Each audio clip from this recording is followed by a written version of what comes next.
The 5-day session, funded by the Swiss Confederation under the People-Centered Border Governance Project, focused heavily on change management. Senior officers developed the first working draft of a transition plan, aligning it with the institution's strategic goals for the next 5 years. This session is critical because it proactively prepares the institution for the impending enactment of the Gambia Immigration Bill, ensuring a smooth, legally compliant transformation from a department into a modern service rather than just a superficial name change. DCAF Head of Office, Mark Lynch, called the workshop a major milestone. He explained that the upcoming legal shift from a department to a service requires a solid blueprint to handle restructuring, human resources, and cultural change. Transition plan you have been developing will be the blueprint.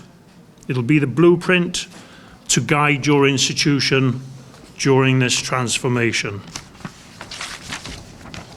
I said during my opening address on Monday that you have a challenging and a momentous task ahead. I also looked around the room, and I will say this again in front of your Director General, and saw the right people to take on this momentous task.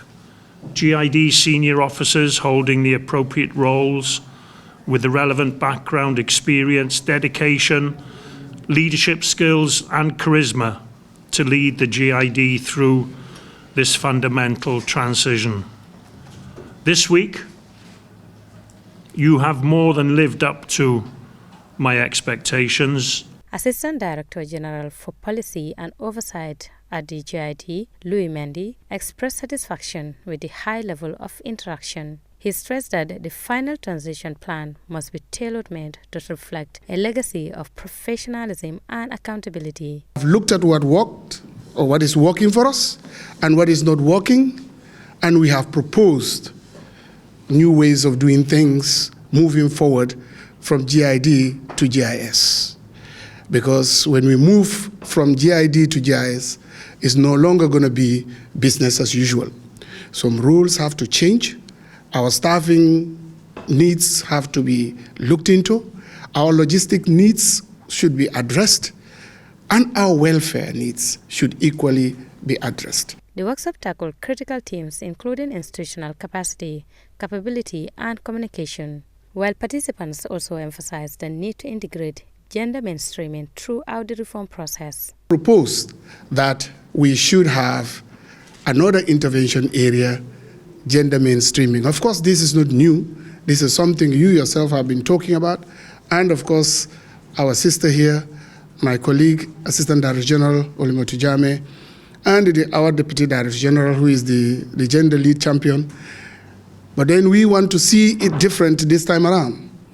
It is not always about, when you're talking gender mainstreaming, it's not always about the female gender alone.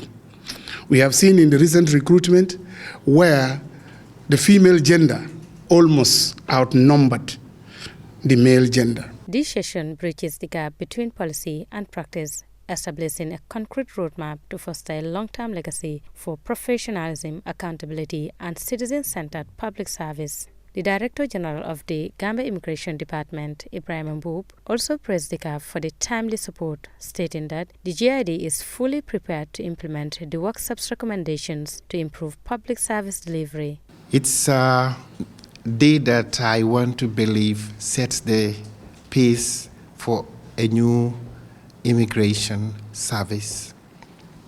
And we should acknowledge the fact that it has been so long ago when we try to imagine when immigration was hived from the police. How was it done? How were the procedures and functions? What were we implementing? On what mandate? And together to look at what will be the newest form of procedures. You are all valued, and the recommendations will be valued. We have a very flexible leadership, a very calm leadership, and we are making progress together. So the recommendations will stand tall as an agreement, as something that clears the pathway for a very drastic moment of change. I only want to believe staff here. We will try to also sensitize the rest of staff wherever they are, because today, immigration from Katong to Koina is one piece.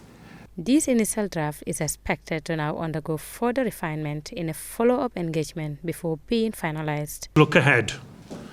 So your draft will be keenly reviewed and analysed by Babakaso and in the background by our international consultant, William Priestley.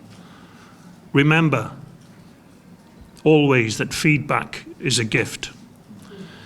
The GID Strategic Plan 2025 to 2029 will be analysed as well, and a further 3-day workshop is scheduled for you, the core group, from the 9th to the 11th of June to finalise the transition plan and look at the complementarity of the transition plan and the Strategic Plan 2025 to 2029.